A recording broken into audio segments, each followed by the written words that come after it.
He entered the office. He was shocked. Standing right in front of him was Ebo. Mensa could not believe his eyes. He stood still for a moment, confused and surprised.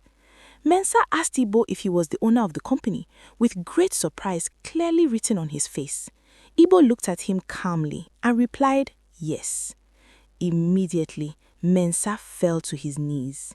Tears rolled down his face as he begged Ebo to forgive him for the bad words he spoke back in the village. He cried deeply, full of regret and shame. Ebo looked at Mensa with compassion. He accepted his apology and asked him what brought him to the company and what had happened to his face.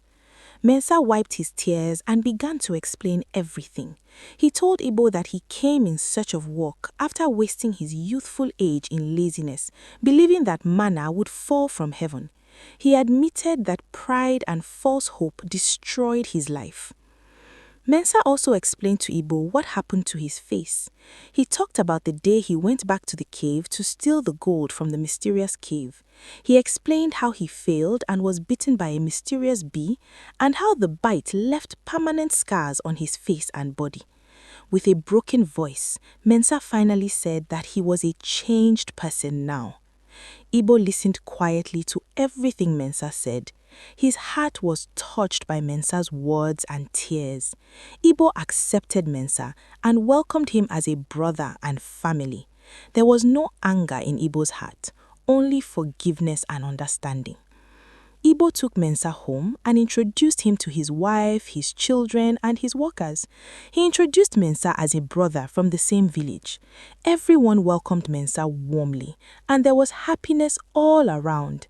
They ate and drank together with so much joy, laughter, and peace filling the house.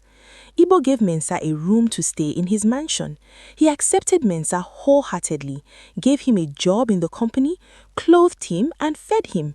Mensa could not believe the kindness he was receiving. His heart was filled with gratitude, humility, and deep reflection as he began a new chapter of his life under the care of the same friend he once mocked.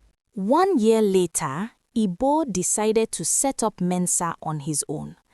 He gave him $100,000 cash with a car and a new house. Ebo gave Mensa the money to set up a business of his choice because Mensa never liked farming business.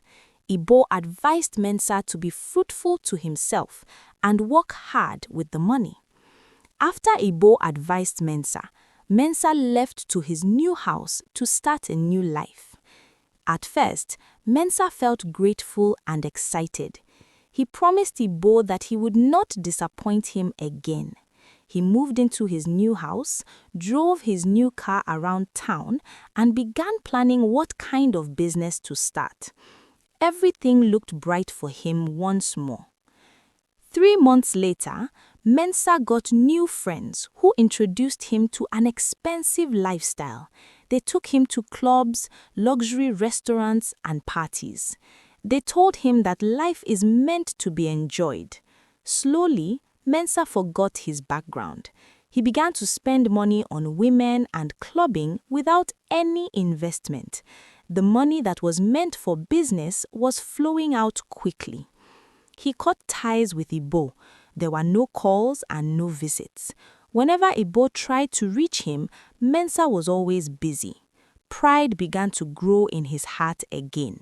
He no longer remembered the suffering he once went through. In 6 months, Mensa noticed the money was reducing and there was no income. Fear began to enter his heart.